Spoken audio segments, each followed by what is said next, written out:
Hola, soy Javier Cravioto y este es mi análisis en el espacio de la 4T, la sección de análisis y opinión. El día de hoy lo he titulado Si no quieren ver, que no vean. Qué magnífico momento, qué interesante momento estamos viviendo en este proceso de transformación en México. Se han roto todos los paradigmas con los que vivimos por décadas, ¿no? Que teníamos que ser pobres porque México era un país de pobres, pues no es cierto. Que ser indígena era vergonzoso, salvo para la foto de souvenir, pues tampoco. Que los derechos son solo para unos, que la economía solo funciona bajo las reglas del Fondo Monetario, del Banco Mundial, pues no. Que lo que digan los vecinos del norte es ley, pues no. Que las monarquías son sinónimo de democracia, ¿no? Que los funcionarios públicos, por el hecho de serlo, tenían derecho a enriquecerse con los recursos ajenos.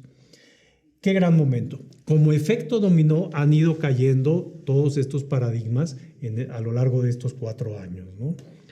Y sin embargo, hay quienes no quieren verlo, hay quienes no quieren entenderlo. Entonces, la pregunta es aquí, ¿por qué no es posible el diálogo entre los opositores y quienes apoyamos el proceso transformador? Todos del mismo país, todos mexicanos. ¿Por qué no es posible un diálogo? ¿Por qué no es posible entendernos? ¿Por qué no es posible tener un lenguaje común que nos identifique, que apoye y que busque lo mejor dentro de las posibilidades reales que tiene este país? Esa es una pregunta que no sé si alguien tenga la respuesta, ¿no? Yo me sugerí varias ideas. Hay parte de conformismo, sí lo creo. Hay gente que le cuesta la flojera, el hecho de tener que decir, pues voy a pensar un poco más allá, voy a investigar un poco más, ¿no? Es más fácil, pues, ir de a muertito, nadar de a muertito, ¿no?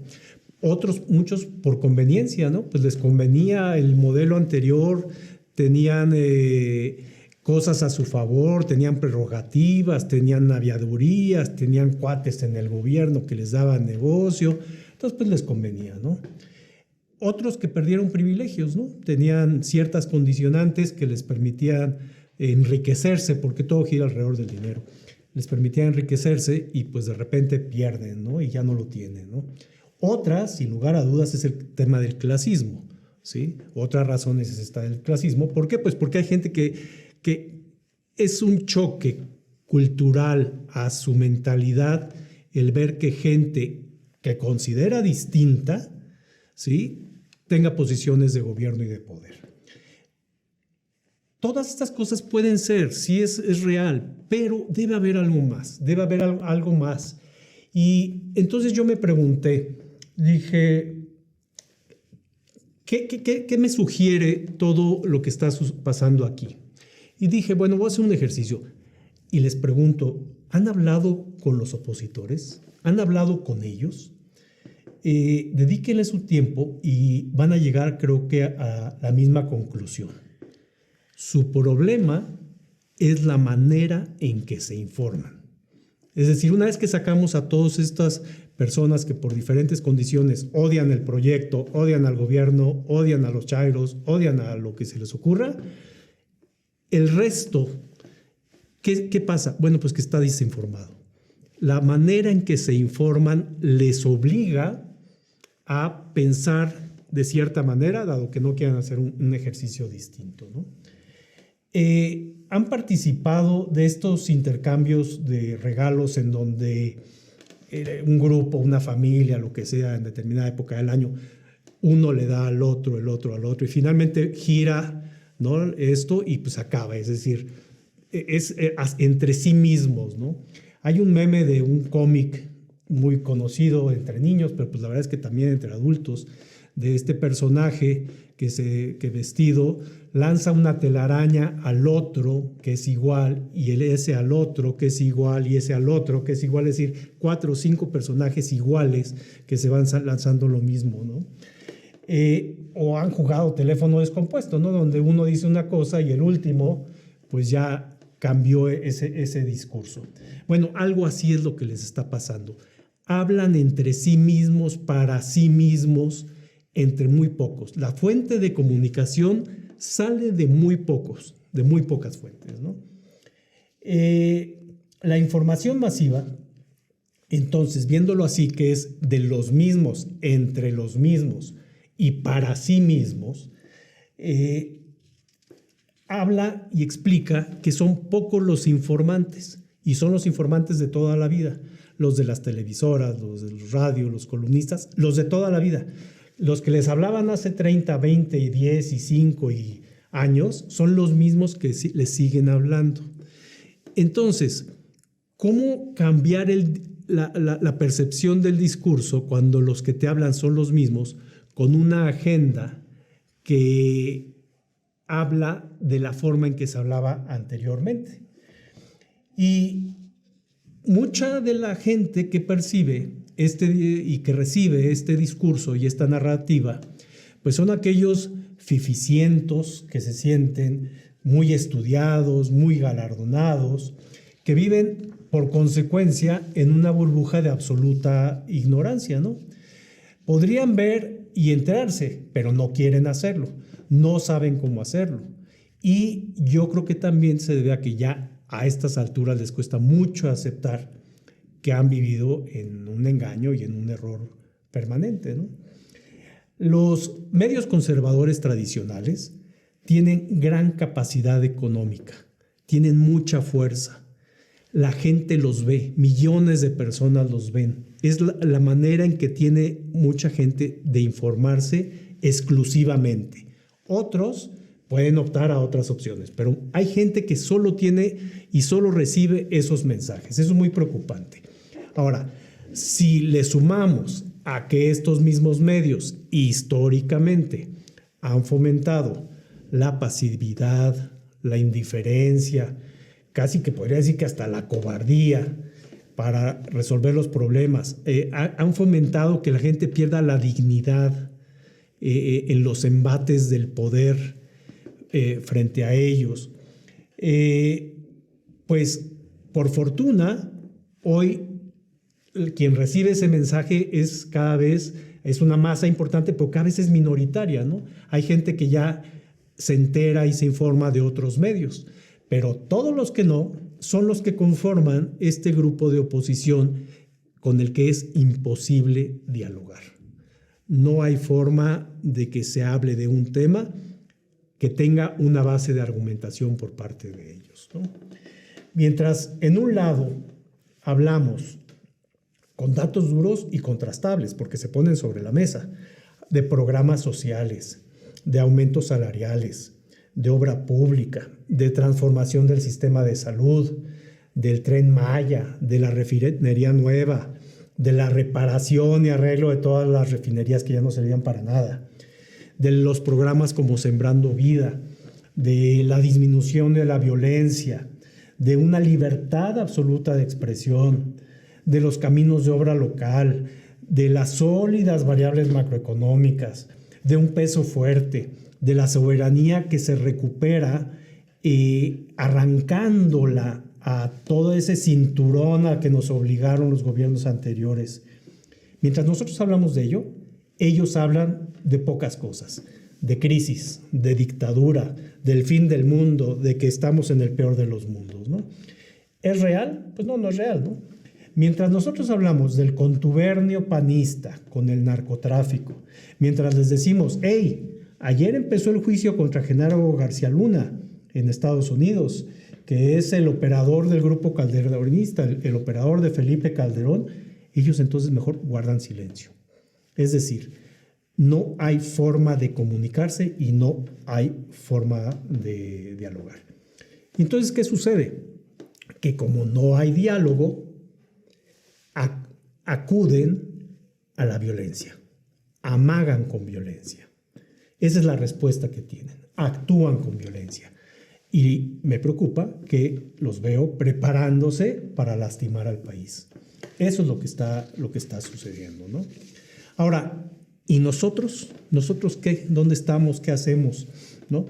Si las izquierdas, y hablo en general y en plural porque no es el momento de decir quién tiene la mayor razón o la menor razón, pero si las izquierdas en su conjunto no entendemos el lenguaje de la derecha, no entendemos los sabotajes a la infraestructura, no entendemos los caballos de Troya tanto en el partido Morena como en el gobierno, no estamos viendo y asumiendo en consecuencia de lo que son capaces.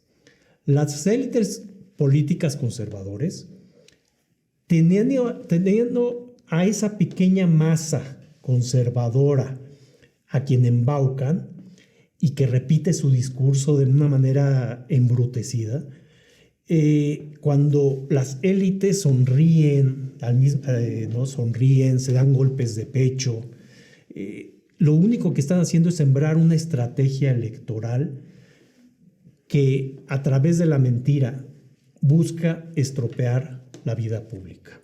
Eso intentarán. De aquí al 2024, creo que el discurso de la oposición lo que intentará es romper la vida pública. Porque al día de hoy no tienen propuesta, no tienen programa, no tienen un porqué. Todo es un en contra de. Se les agota el tiempo, por lo tanto, lo único que les resta es reventar la situación, ¿no? Nosotros en la izquierda ya pasamos de la ofensa de que nos llamen resentidos, chairos, todas las historias que ya conocemos, ¿no? Ya entendimos que los whitexicans, los fifís o como se quieran llamar, da igual, ya demostraron que son ignorantes, son violentos, son racistas, son clasistas. Y aún así nos echan la culpa a nosotros, ¿no? De que la confrontación y que la polarización y todo esto, pero bueno, ellos no van a cambiar y mucho menos van a cambiar pronto, ¿no? Toda esta forma de ser representa esta parte generacional muy torcida, es decir, ya así se hicieron, así se formaron, ya no van a cambiar. Es imposible que suceda, ¿no? No podemos olvidar que la violencia está en la raíz histórica y fundacional de la derecha. Eso es una realidad, ese es un dato duro. El PAN surge de manera violenta para oponerse a la expropiación petrolera, ¿no? Entonces, hay que entender bien quiénes son, cómo se formaron, con quién se juntan, con quién hablan, con quién establecen diálogo a nivel mundial, con las élites más conservadoras y más fascistas de todo el mundo, ¿no? Su ideología es la violencia, su ideología es el conservadurismo. Ellos establecen diálogo con ese fascismo iberoamericano que está tan de moda, ¿no? Y traen de su país favorito, de la monarquía española, a los voceros que les expliquen el mundo y que cuadre con su visión de derecha, ¿no? Creo que hay que estar muy atentos. Es lo que sigue de aquí al año 2024. Tenemos mucho que hacer, tenemos que estar muy alertas, tenemos que identificar el discurso, tenemos que pasar también de creer que ese discurso de centro, ese discurso bueno, de escuchémonos y hablemos y un poquito para ti y un poquito para mí, no funciona. El centrismo en una situación como la de hoy en México, yo diría que en el mundo, pero en México específicamente, el centrismo es de derecha. Es una derecha de closet, es una derecha que no se atreve a salir porque le avergüenza decir soy de derecha. Entonces, pues, suena más bonito, pues, soy de centro, ¿no? Ya me la llevo, ¿no? Entonces, no hay un centrismo en una circunstancia como lo que te da. ¿Hay motivos para creer que vivimos en tiempos de estupidez? Véanlos, escúchenlos. Escuchen a Lito, a Marco, a Kenia, a Xochitl, a Felipe, a Vicente. Ustedes digan, ¿son tiempos de estupidez? Tal vez. José María Morelos, en Los sentimientos de la nación, decía algo muy sencillo, escribió algo muy sencillo, una pequeña frase que dice, moderar la opulencia y la indigencia. Eso es todo. ¿Qué tan difícil es entender que la cuarta transformación busca eso mismo? Moderar la opulencia y la indigencia. Eso es lo que buscamos en este movimiento, ¿sí? Llevamos 4 años de trabajo ya en este gobierno, y quien no quiera ver los frutos no los va a ver, aunque los tengan enfrente. No los va a ver, no los va a aceptar. Su chip mental no se lo va a permitir. El problema que tienen es que tú avisoras un horizonte de libertad y entonces dices, estamos cambiando, ¿no? Ellos no, porque ellos prefieren mantenerse en una esclavitud de ideas, de un así fue siempre, así aprendí, así viví, no tengo por qué cambiar, no tengo por qué transformarme. Y pues con eso vivimos, ¿no? Entonces, esta guerra mediática la estamos entendiendo, es lo que hay, vamos a vivir con ello, hay que entenderla y hay que responder a ella. Nos quedan ahorita meses, y un par de años, pero meses los que siguen, muy complicados, vienen elecciones y esta gente va con todo y lo estamos viendo con eventos muy recientes de sabotajes a infraestructuras, de sabotaje en medios, de todo lo que pasó con la ministra Yasmín. Si entendemos todo ese conjunto de situaciones que están pasando, pues están iniciando sus batallas finales, ¿no? Decía Monsiváis, la izquierda siempre es perfectible. Es decir, en la izquierda siempre vamos a tener cosas que mejorar, que resolver, que hacer, ¿sí? Pero la derecha no. La derecha no es perfectible. La derecha que existe en cualquier momento es la mejor posible. Decía, son estúpidos, arrogantes, cumplen cabalmente con lo que debe ser la derecha. Eso es lo que tenemos en este país. Una derecha con esas características. ¿Van a cambiar? No van a cambiar, ¿sí? Entonces, ¿de qué nos sorprendemos? De que no tengan una idea de país, mucho menos de partido, mucho menos de programa, ¿no? Por eso están donde están, por eso han perdido todo lo que han perdido. Se formaron y yo podría decir que se formaron y echaron raíces en una cultura de absoluta irresponsabilidad para sus semejantes, para el país, para sus familias, para todos. Son irresponsables por naturaleza. La lucha de hoy es muy distinta. Somos pocos en vez de muchos, pero por otra parte, ellos son pocos contra muchos si hablamos de medios de comunicación. Son pocos medios de comunicación muy fuertes, muy poderosos, que a muchos le comunican lo que quieren hacer. Hay que estar atentos todos.